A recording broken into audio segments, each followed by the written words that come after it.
Lisa wis ra kuat melek. Ra kuat Capek, dia capek. matane. Piye? Merem terus. Ya turu ra apa-apa. Remasonen nek manut aku. Lho kan remason. Engko ora melek. Di Remason. Heeh. Ya kowe sih kek. Kowe sik dengkulmu mlocot. Kan gurune. Gurune sapa? Gurune kok meng SMKI, kowe S2 kok meguru kok karo ngelmu sing luwih ngisor. Lho, maguru karo wong pengalaman. Kan pengalamane akeh gono. Hah? Pengalamane akeh kamu, akeh panjenengan. Ya wis ra apa-apa. Ya ora. Ya. Ilmune dhuwur aku tapi ne. Piye muni piye kuwi mau?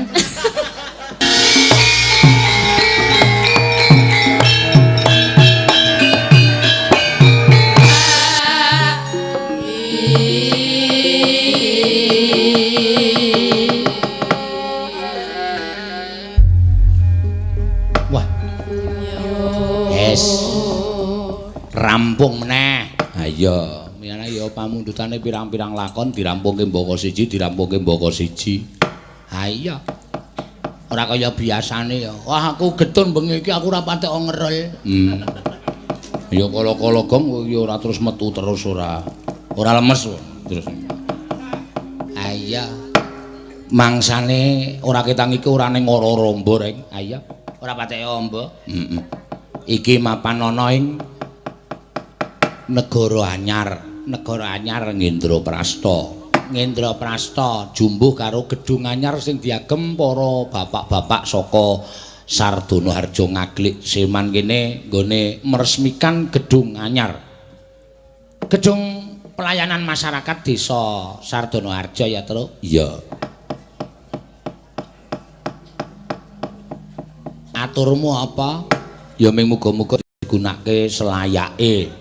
Mergo gedung arep apike kaya ngapa kuwi dadi gedunging masyarakat dienggo melayani semua masyarakat ana ing Desa Sardono Harjo. Muga iso digunakake sapi-apike. Cocok ya ngono kuwi sing dikarepake.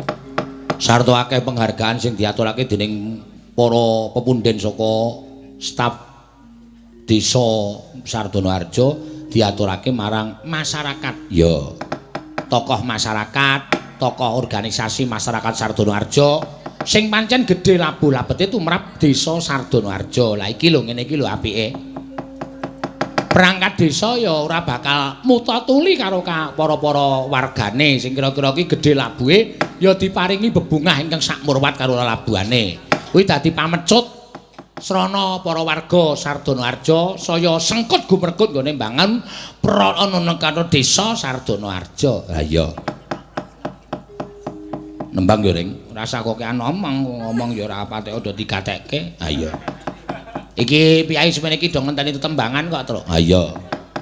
Nembang sing apik, nembang sing kepenak, mumpung isih suasanane isih rada kepenak, tembangane yo diaturke para pepunden sing sepuh. Penonton wayang ki ora mung enom tok. Ning sepuh ya ana. Ya.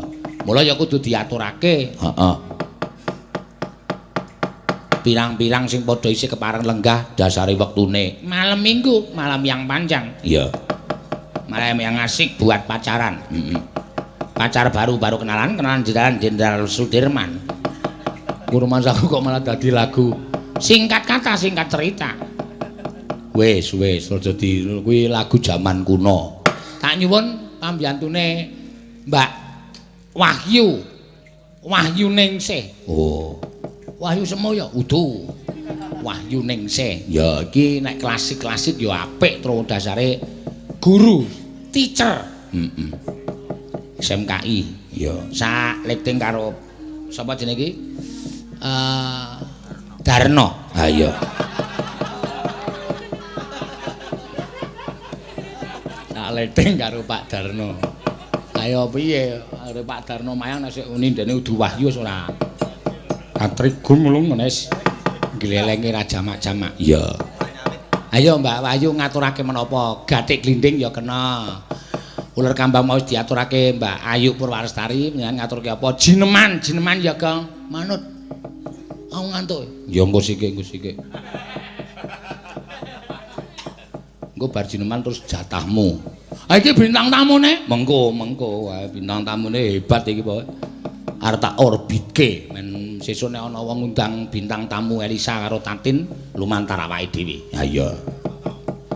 Pokoke kudu liwat awake dhewe. Heeh. Nek ora liwat aku nek izin Pak kula ora iso kudu mel aku. Ya. Monggo Mbak Wahyu. Ngaturaken menapa?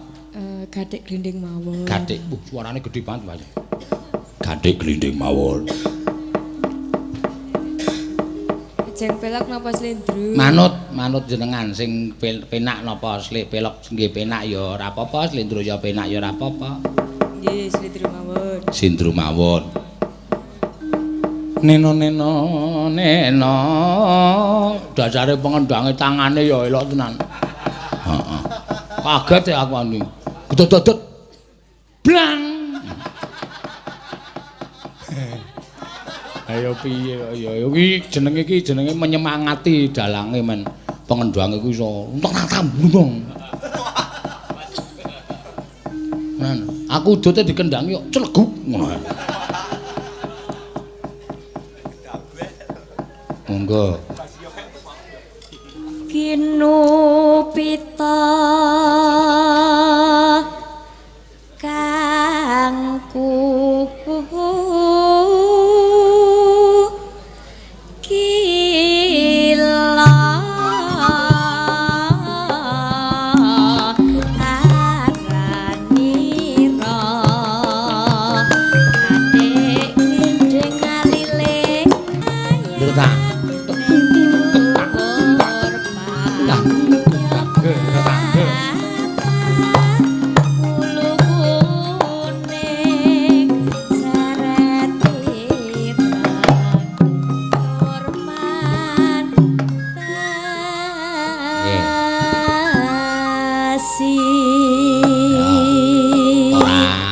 semangat. Ha iya.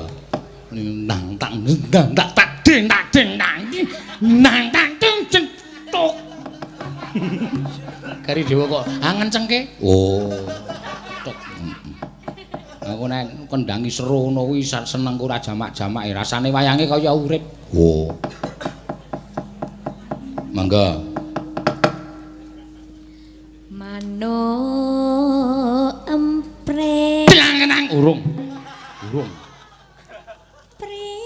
Prit pating truwit-wit. Pengendange sing mau kok ganti sesek.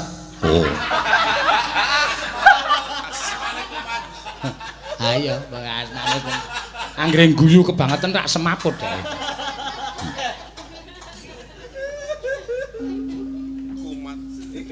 Calurutan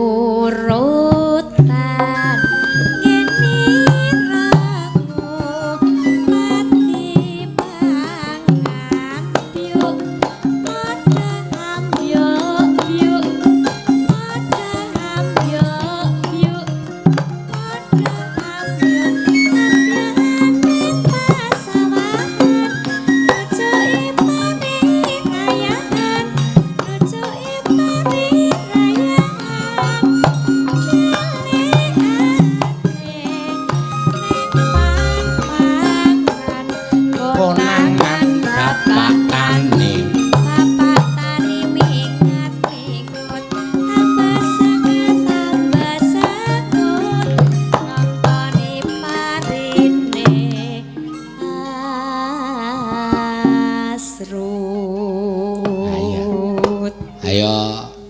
ngendang ki garwane Mbak Tatin. Wo. Monggo ning omah ra kendang lho kuwi. Iya. Kok ngendang kok iso apik. Ha kuwi nek nggo praktek ki sing wedok kon brangkang. Nggo latihan gathik glinding tanang dandeng kentak kumpok. Iya aneh-aneh bojone kok nggo praktek ngendang. Ah wis kaya bem. Ha iya. Bem karo tak. Bathuke nek ditutup mata, mburi ku bem.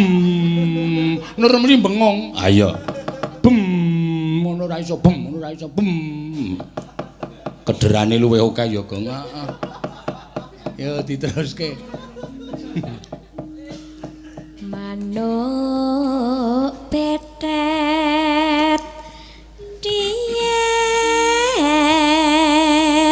Ane nek latihan kendang pripung karo kendang gedhe kaya ladrang ngono kok. Anake. Oh. Anake wedok siji kon brangkang nang isore mbokne. Tak dung. Wong anggere dicilikke suarane ra iso, dituthuk ngono rekane dikencengke malah gedhe. Heeh. Tak tunda, kurang cilik tak tunda. Kowe iki aneh-aneh wae kok. Enggo ya cegah lek truk. Heeh.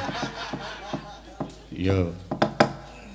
Pating cruwet-wet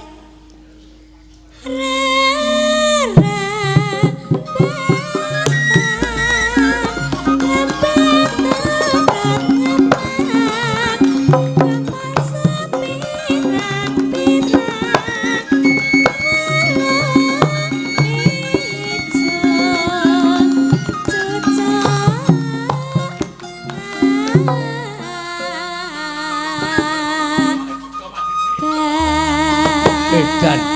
Ketoke lemu ning sing gampang luar biasa lho. Gedhe-gedhe ngono. Tung. Paling keleke nganggo baterai HP. Leboni baterai terus ayo ngejak sepira kowe. Heeh. Enggak anggere entek baterainya dicas. Ayo. Mesake seragam ra ono sing cukup. Ayo lemu tenan. Ya. Manuk bleka ganmu ngadek delak minta kadak cucuk mepet teko anjejeran ning geletok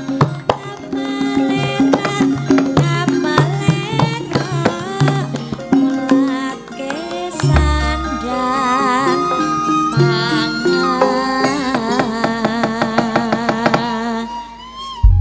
Ya. Matur sembah nuwun Pak Wahyu. Ya. Karang ya nggo nyoba-nyoba. Ha iki sing mepet awake dhewe iki. Heeh. Iki ket mau rong muni. Ya. Ya dikeprok ya men muni. Oh sidan kok dikeprok iki cara ngendi ora. Maksude nembang. Heeh. Mangga Mbak iki isih cilik tinik-tinik. Heeh.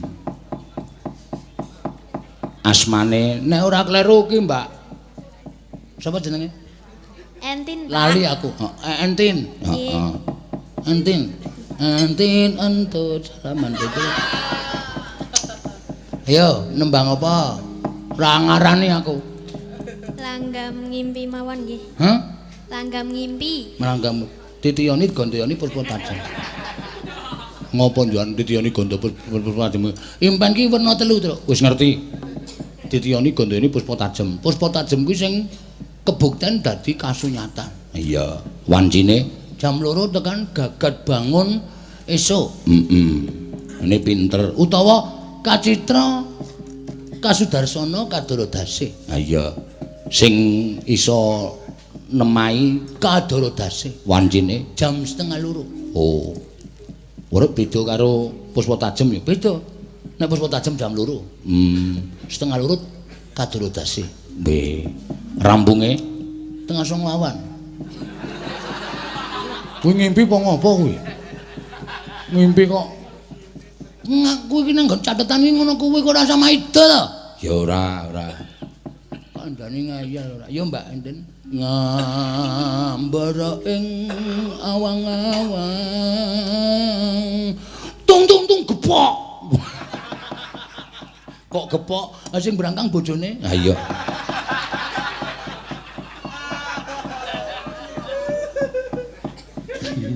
Ya.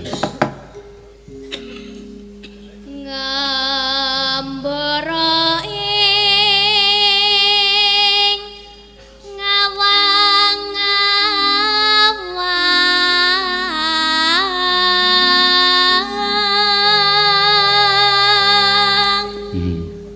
Ngelangut.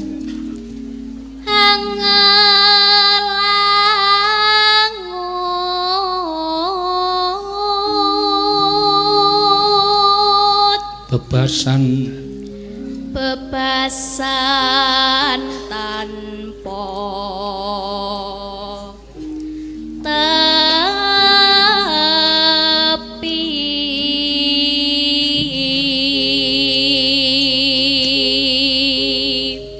neno nora besing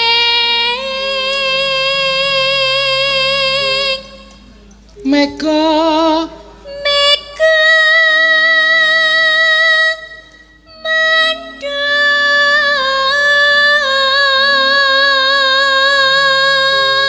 ya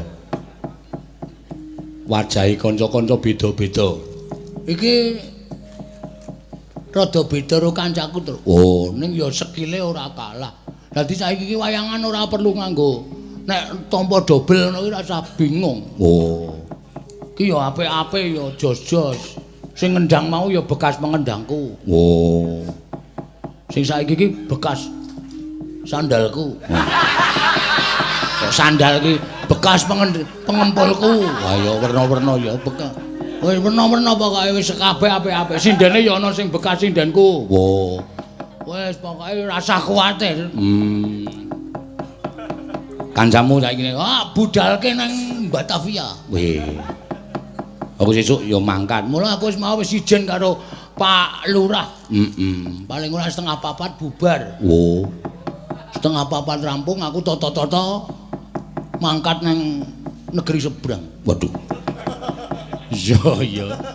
Anu sindenku sing telu, si sapa roti lapis karo roti lapis Elisa. Karo apa jenenge iki? Apa jenenge iki sapa Tantin karo Ayu engko bar gara-gara pamit mudhun. Oh. Raine dilangi. Lho. Raine dilangi. Anu apa jenenge iki? Make up. Make up-e dilangi men do ganti nganggo apa jenenge iki kathok dawa. Wah nek ngerti nek do nyandang gleleng-gleleng terus. Ana sing nganggo kathok dawa ketat disuwek-suwek terus spray dibolong lebokke nggondas. Dadi kaya soro. Ya wis ben dhewe-dhewe kok ya. Engko Elisa nganggo topi bakul kerupuk. Ah iya.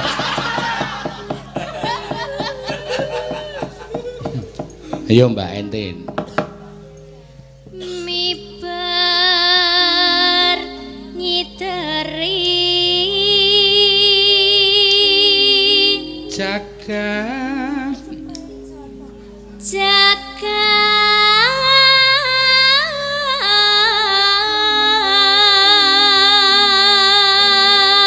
Ngulandara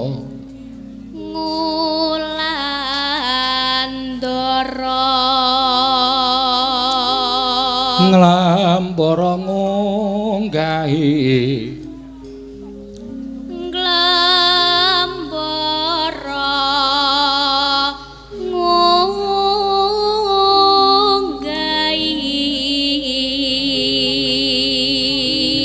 gundul gunung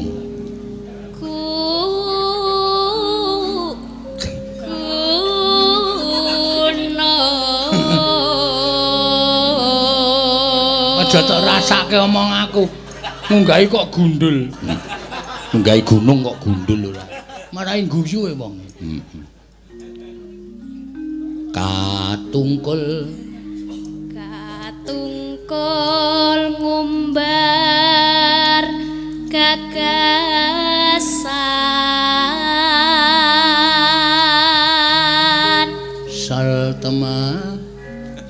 satemah kinawa. Wah, aku wis mak tratap e. Tak kira nek salah nada. Yo, jenenge kreatif ning nggon cengkok. Satemati kinawa ngimpi ya iso. Dadi men gumantung anu ya kepinterane utek ya to. Ya satemaki nawa ngimpi. Ora entuk tiba dhuwur iki ra entuk. Hah? Tiba dhuwur ra entuk. Nek tibane ning gendeng. Ku jenenge tiba dhuwur. Nek tembang apa-apa tibane ngisor, Gong. Satemakinawa ngimpi ku ya ente. Gumantung kreativitas. Satemakinawa. Ra ono. Banjur digawe-gawe ora. Aku seneng nek wong do pinter-pinter cengkok ki nyenengake. Iya. Sripat sripit lembeyane mrake simpir lo wing. Ya dasare penggerange muda dhewe. Muda. Tak tonya lho kuwi Pak Suhar. Ha iya kuwi Pak Suharmu enom dhewe. Ora apa-apa karo Pak Mantri. Mantri suntik. Ha iya. Menang-menang nekat nek nyuntiki gitu. Ha iya.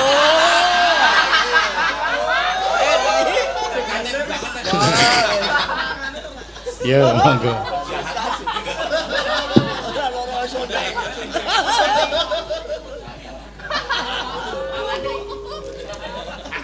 Apa? Ya, Mbak. Sripat sripit lembeyane mrake simpit Ing kandha seluwas wiragane wah, kemanja.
Majan temonjo to. Nen blak-nak ki nek carane kroncong ki selo. Oh, sing diteke kae lho. Tung ngono kae. Selo ki iso dadi kaya Malik Kendang nek saking pinter isik nyelo. Oh iya ya. Nganggo bas. Heeh. Dideke gedhe banget. Bong dung ingin ku teriak. Ayo ra engko ewer-ewer ngarep. Sudah paling ming kuwi. Ngefan aku. Terus ya.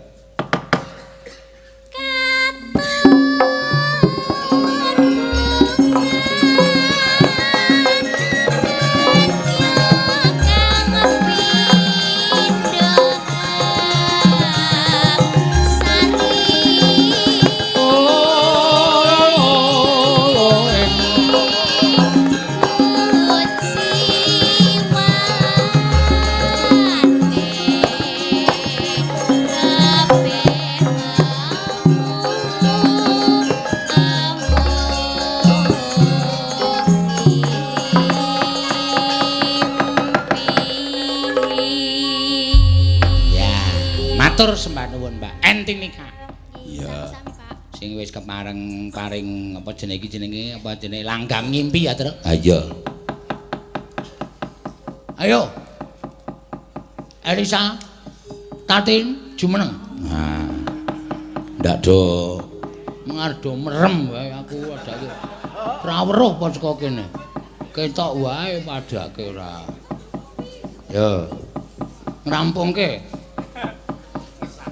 Ngesahke. Heeh.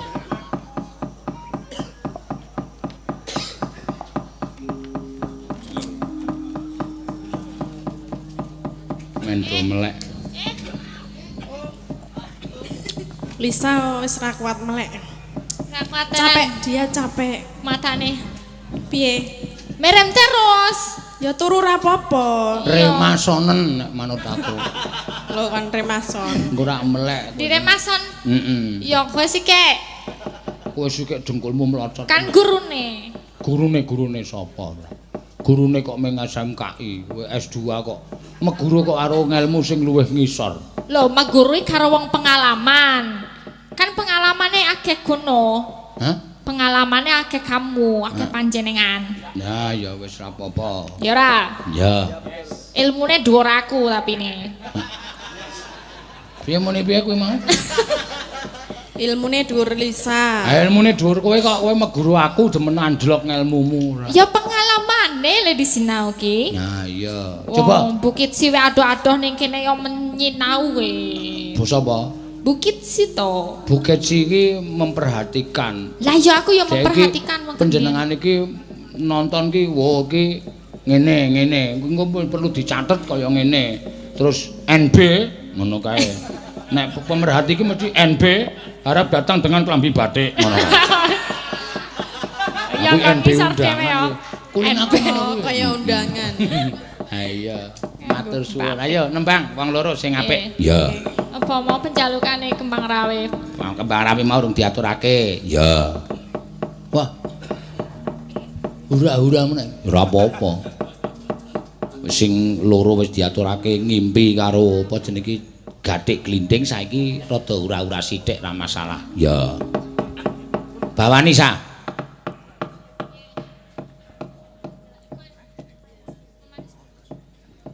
Kowe sik nembang Lisa, Tatin dadi kendang, brangkang ning ngarepe bojone ngono.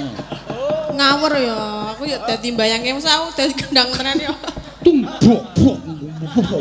Ramuni ya. Kuwi bojomu apa, Mbak? Eh? Bojomu sing ngendang. Sing endi? Sing ngendang iki. Soale sing ngendang loro e. sing arep.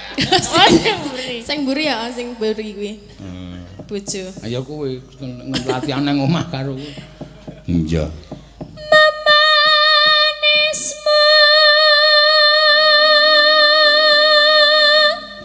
Jiwa Anggo jiwa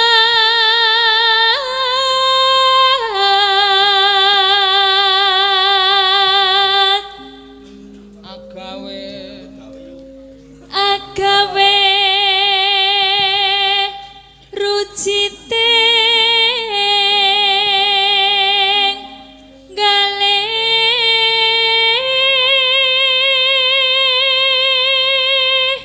Neno.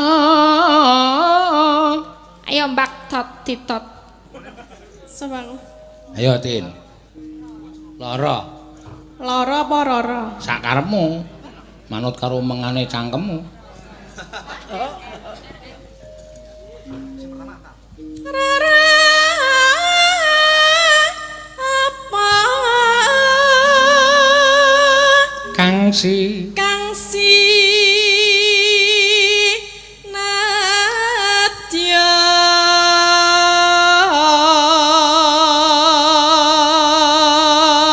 Wah nek Tatin iki suarane wis cetha cantas, mbokne ya sinden, bapakne aktor film kartun.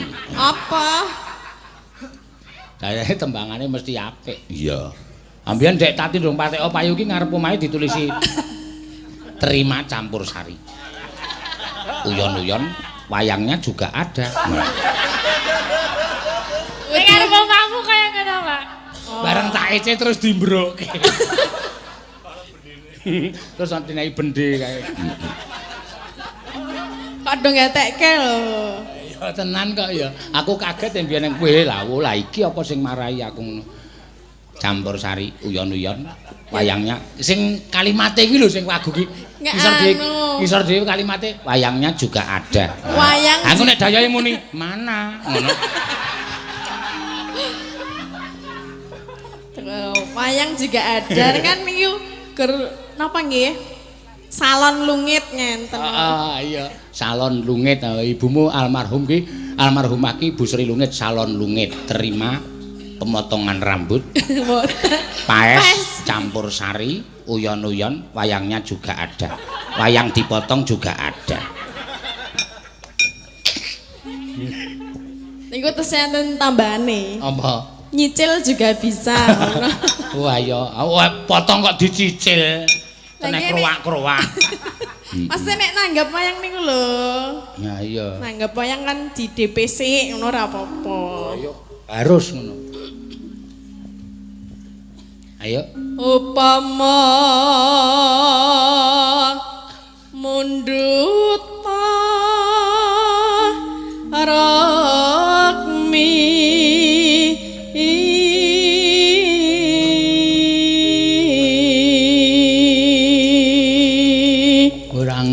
banget le ngece tatin. Iya. Lah napa? Bapakne krungu bathuke kaya angus ngono ta. Tanda panah terus nggawa toya. Ajek mana. Kowe tak nek kon ngene ya apa kae jenenge ilmu apa kae. Wah, jan ayo. Keluarga seni kok mesti lucu-lucu ya, Gong. Ya ora mesti. Oh. Ana sing jelehi barang. Ayo sa. Tertentu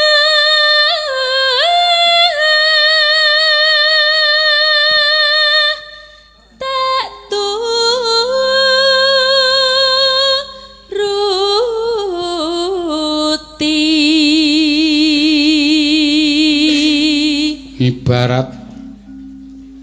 ibarat wong numpak prau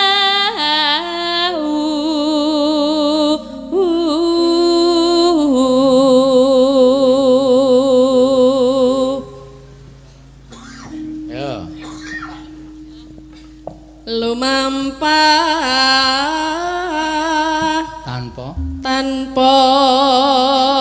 kaki. Hah? Walah. Iya. Walah.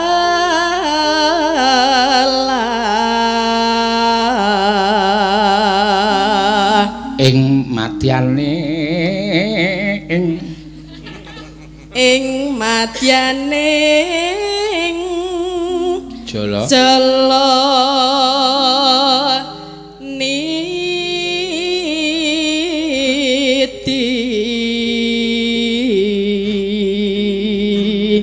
temah gonjing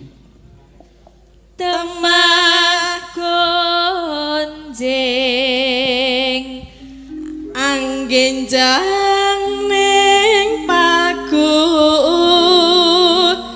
lingan.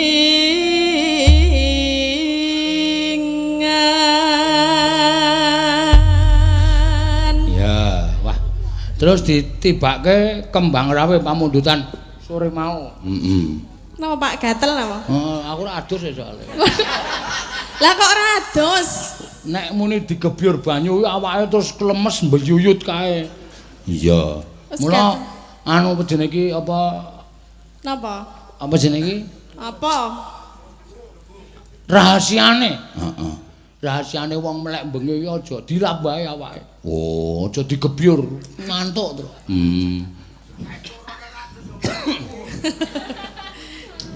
Carane kocoro, Pak. Sapa? Ya sik ra tau adus. Kae iki arep nglendagel ning ora nggone. Kepengin dadi bintang tamu. Ya ning ora duwe mental. Tur dagelane ming dagelan cara kae ora diatur ya kemeling ae. Kuno banget. Yo monggo diaturke, yuk.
banjur ngomong Banjur ngomong mas aku tresno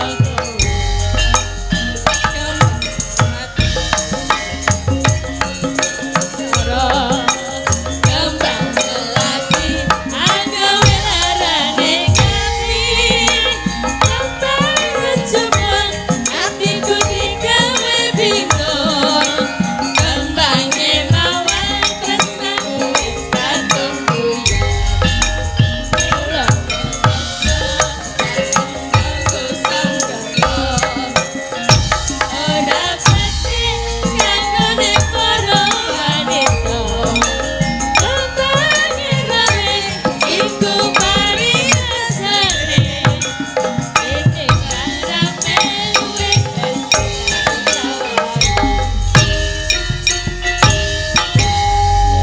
matur suwun Mbak Elisa karo Mbak Tatin iya Cik. ning apike ya dienggo ngesahke terus lho kok ngesahke kok terus-terusan ora ayo men karang ya dapukane bintang tamu iya bintang tamu iku kudune seragame beda terus lilinggo engko nang ngisor nek pas goro-goro munggah nek pas limbukan munggah aja linggo nang ngisor ya ada turu tenan mulai ngampet wis tenanan iya sing pungkasan diaturke apa ki mau ana sing nyuwun lagu Prau Layar ya sip iki Truk wah iki malah cara kuno ning kepenak dirungokke ya nane nane nane nane nane nanane ninane nana goblok Truk ngetak wong tuwa mestok koe ketak-ketak ora goblok aja kena ning ora nggon sirah ora aku nek kuwalatur kowe wis ket mbiyen kowe ora malati wih kurang ajar to wong tuwa kok sikile didugang ora ayo Prau Layar mampun dudan sore mau Iki sing pungkasan. Pungkasan? ya mbok Lah, ayo manut aku kok ya kok saya ceritane mung kari cendhek iki oh wis ora dawa meneh. wis ora Ngari cendhek. Kok gek bubar. wis ora iso dawa Mbok didawake. wis ora usah werna-werna Lah iki mung kari nampa kahanane iya ora pengen dawa. ora pengen dawa anggere nyambut gawe lancar wis merdeka iya Ya wis ra apa-apa lah. Cendhek ya wis. mangga tak Ya. tuntak ya Prau Layar jogeti ya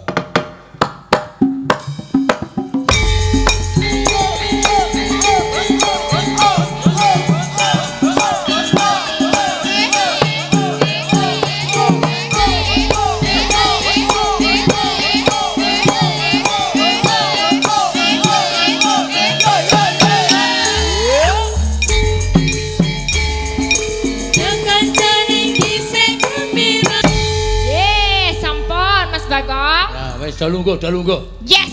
Mulih ta? Wis sah ta, Pak? Mulih ya. engko sik wong gara-gara rung rampung kok mulih Jare kon lungguh. lungguh sik Oh lungguh. Sing penting wis sah to, Pak? Wis sah iki sah. wis sah wis Yeay. walah jan wis trembelane tenan ha iya apik ya Gong aku nek karo lagu-lagu siji Prau Layar loro apa jenenge kuwi apa kae Truk sing anu apa jenenge mas-mas aja dipleroki heeh anggere sik nyanyi Gareng seneng mergane Gareng ki ora tau mlerok ning matane mlerok dhewe matamu ki ora kakang dikira dunekke mlerok ora ya kancane kisih gembira ora mlerok banyune segara Prau Layar anggere yak numpak Prau Layar ing dina Minggu ke pariwisata alon praune wis nengah piye-piye sing tak apali kecilik lho kuwi ha iya iki fakta banyu binelah oh berarti sing dibelah iki ora mung rambut tok banyu barang ya iya ora cemu-cemu karo mesem guyu ngilangake rasa lungkrah lesu aden jawel sam mas kok sam kok diwalik ora Mas jebul wis sore wis tinggal apa katon ngawe-awe prayogane kon becik bali wae dene sesuk-esuk tumandang nyambut gawe. Yo, kuwi apa ki mau? Hah? Apa? Prau layar. Nek sing sijine Mas aja diplerai.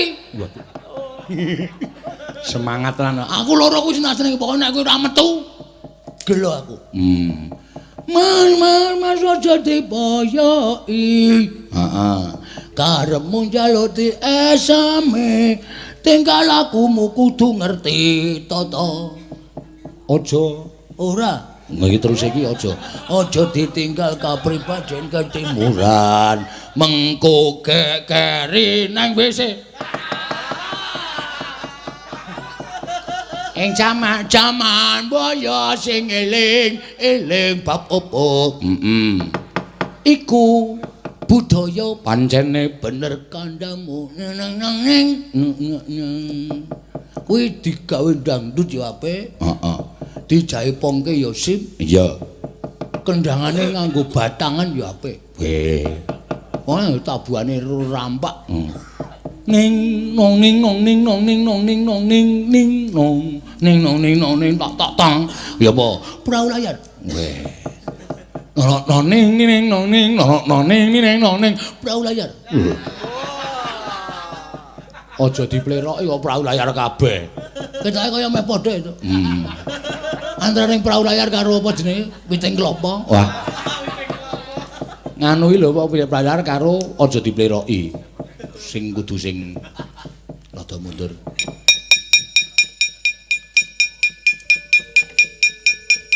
Le prau layar wis danyange teka. Sapa e? Mburimu lho, Gong. Semar. Ndak usah takut. Semar jinjo karo aku. Nih ya wis bapak wis rawuh mau janjine bapakne teka le Gojek wis. Wah, teruske iki isih gongae.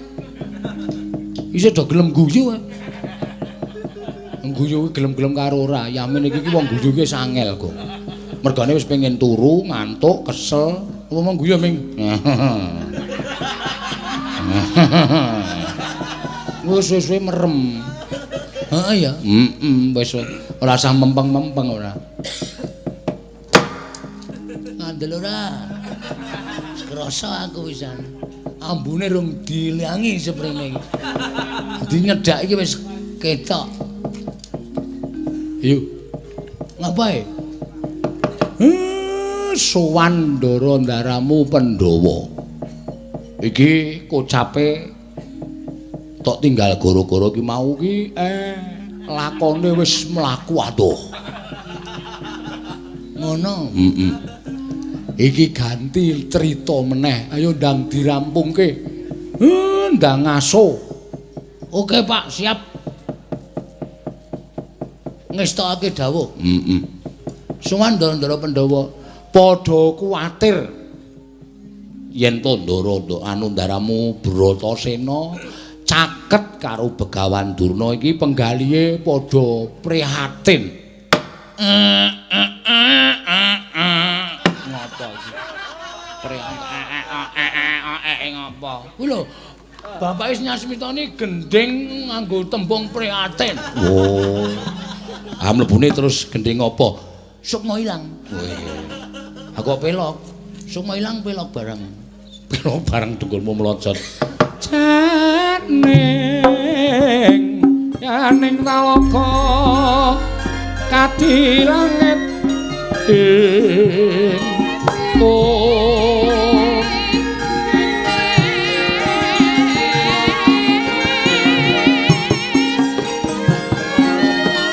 Bambang Panepasulang upamane kolintang Tulya kusuma yana sumawur om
Pandita kang kinarya wangsit pindha kombang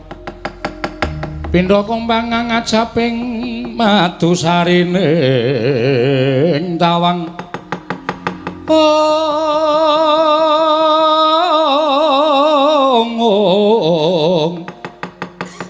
susah angin ngendi nggone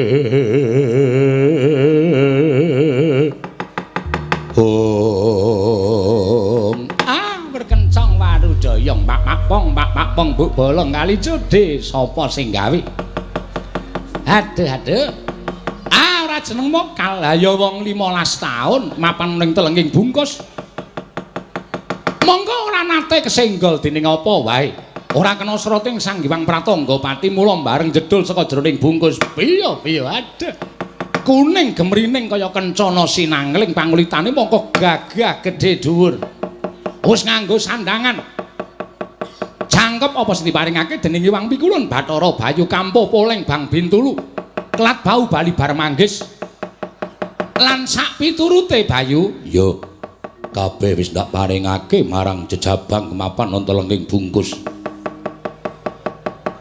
bocah iki kok gedumel lambene iki arep omong ning arep omong apa wong nyatane ya durung bisa omong wah gedhe kono karo kowe suara iso gedhe banget aku sapa nah ngandel ora aku sapa kuwi sangel pitakon sing angel kita kuwi durung duwe jeneng ya nggir kita kuwi jejaka ing mapan telenging bungkus 15 taun wah yen aku durung ngerti aku sapa kowe durung ngerti aku sapa lan kae uga durung ngerti aku sapa aku kuwi asale saka ngendi asale saka bapak kita lan ibu kita bapakku sapa bapakmu kuwi Nalendra ing Astina ya kuwi Prabu Pandhu Dewayana ibuku sapa ibumu putri saka Mandura Dewi Kunti Talibrata ya Sang Prita kena ngapa aku ana ing telenging alas yen pancen bapakku kuwi ratu sabab kita lahir wujud bungkus ngerti ya kita iki 15 taun ana ing alas Tebrasara kene disetrakake dening wong atuwa kita merga wong atuwa kita rumangsa isin duwe anak kok wujud bungkus tumule disimpen ana ing wana Tebrasara suwene 15 taun dene kita ki atmajaning anu Sang Hyang utawa Prabu Pandhu Dewayana ingkang angka 2 ingkang barep ya kuwi kadang kita Puntadewa kita wujud bungkus sak temene kita wis disusul dening adik kita ning gandeng kita wujud bungkus mula tetep kita ingkang tinemu tuwa dene adik kita ingkang tinemu nom yo sakarepmu aku radong sing baku aku anake Bapa Pandhu ibuku Dewi Kunti iya sabanjure sapa ingkang bisa mbedah bungkus sing bisa mbedah bungkus ya kuwi Gajah Sena kuwi turun Gajah Irawana Gajah Irawana kuwi gajah kayiwangan titiyane Sang Hyang Bathara Indra kelangenan Sang Hyang Surapati yo duwe turun jenenge Gajah Sena kuwi pengen entuk kasuwargan mula tumuli Gajah Sena didhawuhi mbedah wujuding bungkus Gajah Sena iso mbedah wujuding bungkus kita iso mbabar weruh kelawan Padang Hawa wah iya lah Gajah Sena mancing ana ing nganggo kita sajuga entuk kasuwargan wah iya lah gandeng kita durung duwe jeneng mula waktu dina iki ulun ingkang bakal paring jeneng kelawan jeneng kita kowe ingkang bakal paring jeneng kelawan aku iya ning supaya ana seksine dimen kadang kita si Permadi ya adi kita yang tansah nunggu lawan jeneng kita ning wana Tebrasara tekan kene dhisik mengko supaya iso wadul karo wong tuane yen ingkang paring tetenger kelawan jeneng kita ki panjenengan ulun Pukulun menika wonten menapa Pukulun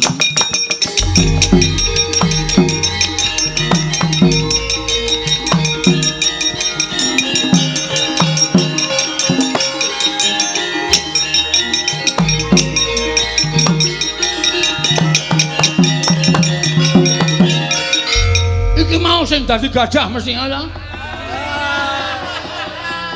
Bicara sama terus. Nerodo. Cilik dadi gajah. Ngandel ora. Ulun ngerti Semar teka iki ulun wis matratap nek Semar Kakang Semar wae ora apa-apa. Ha iki lho sing wedhus kari dhewe iki. Karo dewa ora tau duwe tata krama gajah-gajah dengkul kita kuwi. Ulun iki ora dadi gajah. Sama sing mrawasa bungkus mau. Ngerti isih dikareti kok dirudar-rudar.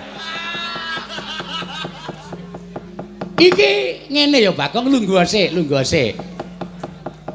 Wih. Soi. Bagongan lungguh dhisik.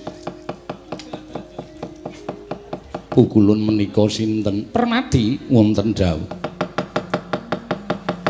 Kita tansah nangis ning tengelenging alas, pendak-pendak kita nunggu kawan bungkus.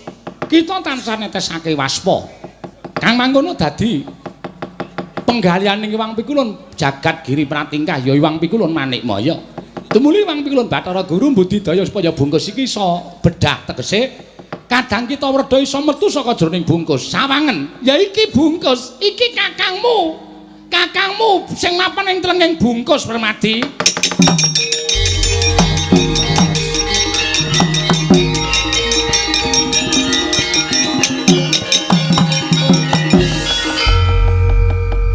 Kakang Mas mboten nginten babar pisan dilejeng andika sampun waluya nirmala temah jati temah mulya. Wah, iki sapa? Iki adi kita. Kadang kita taruna Permadi ngentak kandhake mau. Adiku. Iya. Wah, adiku iya. Adiku.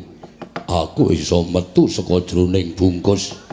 Kakang Mas lajeng panjenengan menika nuwun sewu kaparingan pusaka asma sinten? Wah, aku durung duwe jeneng. Jon Toyang wae.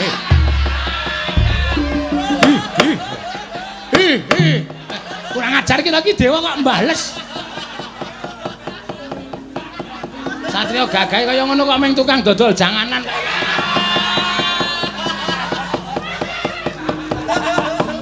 Bagong iki putra ratu kok Jon Toyang iki. Ora wangun babar blas ora. Wah, aku paringi jeneng sapa? Jagat dadi paseksen. Bayu, ono apa? Kita nyekseni Permadi Kakang Semar kula tulis pados nekseni dhateng aturipun ingkang rayipun Narada. Iya, arta paringi tenger sapa? Krana sampun lampah tapa brata. Monggo saged ndadal wujuding bungkus menika Gajasena mila kekalipun menika kula tunggalaken dados tunggal inggih menika kekasih Raden Bratasena.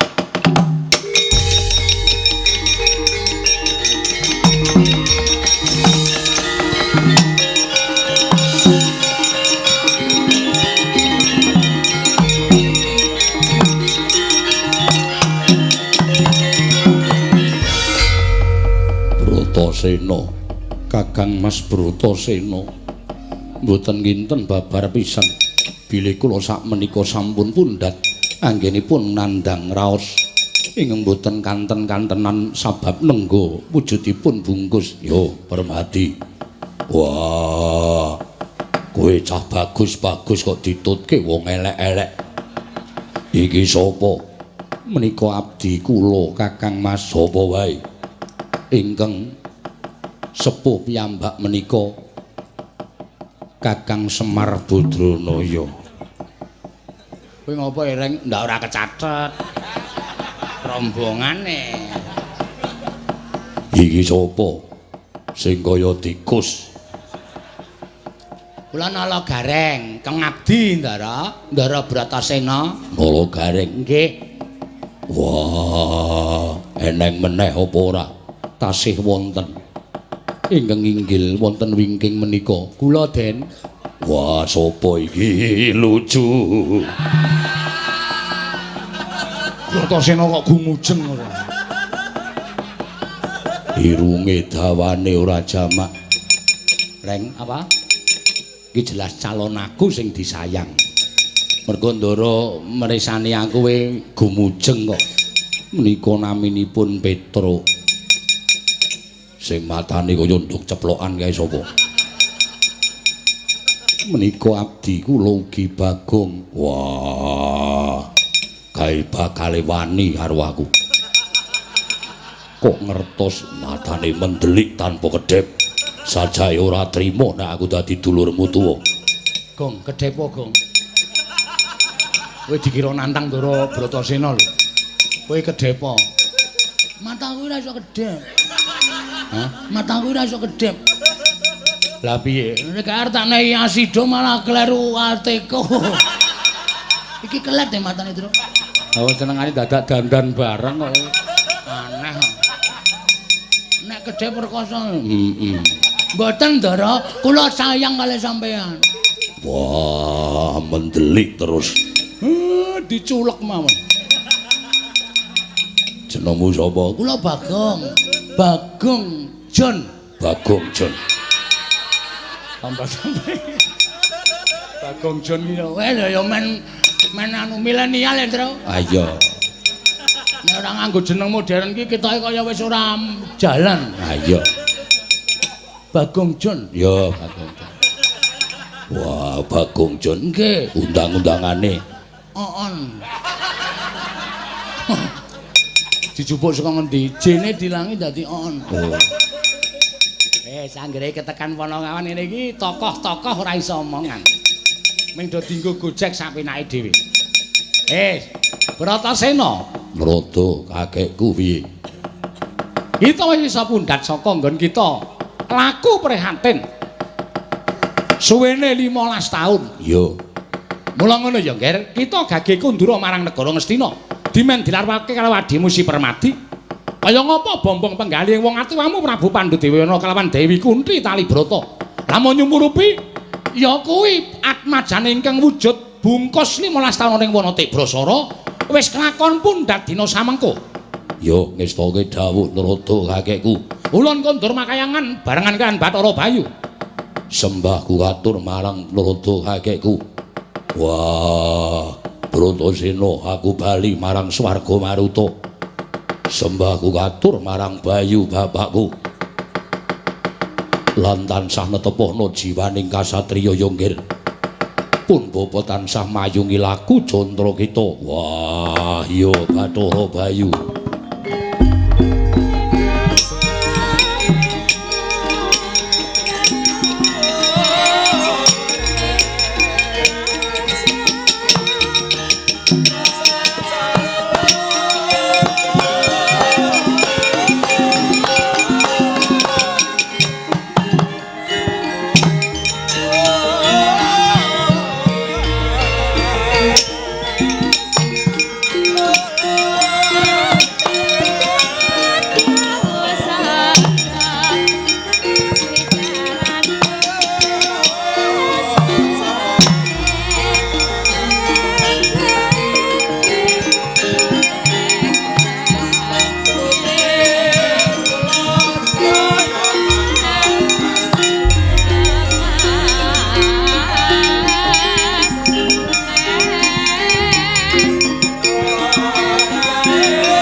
Ati kula Ndara.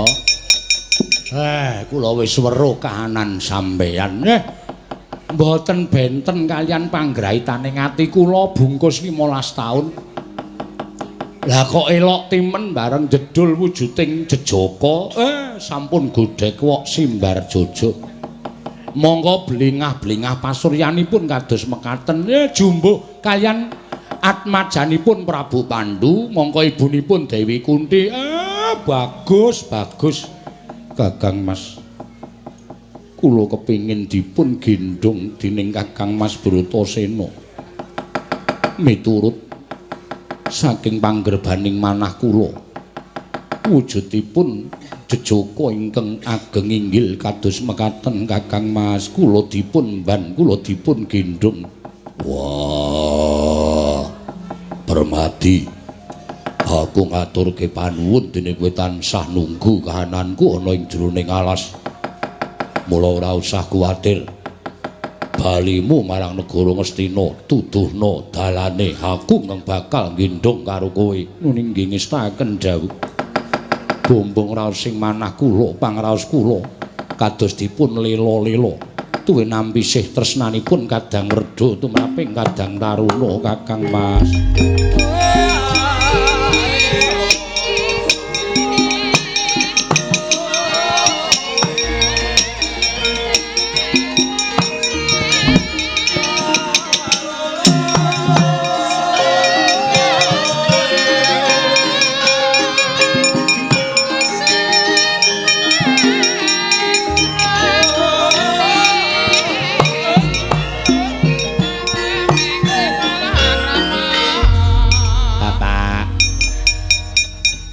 Kula nyuwun dipun gendhong Bapak.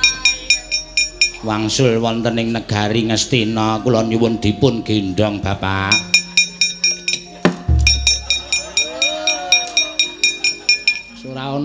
Ora ana akrabe babar blas. Kaya gendhong aku kekuatane sepira ta wong awake cilik kaya ngene kok. Malah nendang. Sapa? Manut. Masa aku gendong kowe? Kan aku ora kuat. Ya wis kene mendelep kene.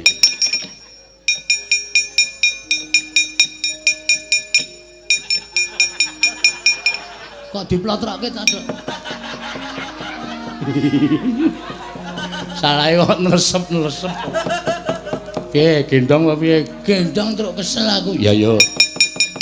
Sowan sinuwun Prabu Pandhu Dewayana karo Dewi Kunti. Tali Brata. Mesti para putrane sing kaya ngono mau. Wah, bombonge tanpa pepindhan. Wah, saya nganakke pesta Ndrawina, makan gratis, minum gratis. Ha ya. Wis suwe nang tengah ngalas, kowe karo aku nunggu Ndara Bratasena yo. Saiki sowan ning negara Ngastina. Yo. Langsung gara-gara apa? Aja. Mengko. Engko bahanku ilang lho terus semen. Nemu ngenggon wae ya. Wah, wis. Aku arep ngetokke desa sing saka Pelawak. Desa sing saka Pelawak iki Sardana Kasina Enda. Mbuh ra caturan ora. Tunggu, Truk.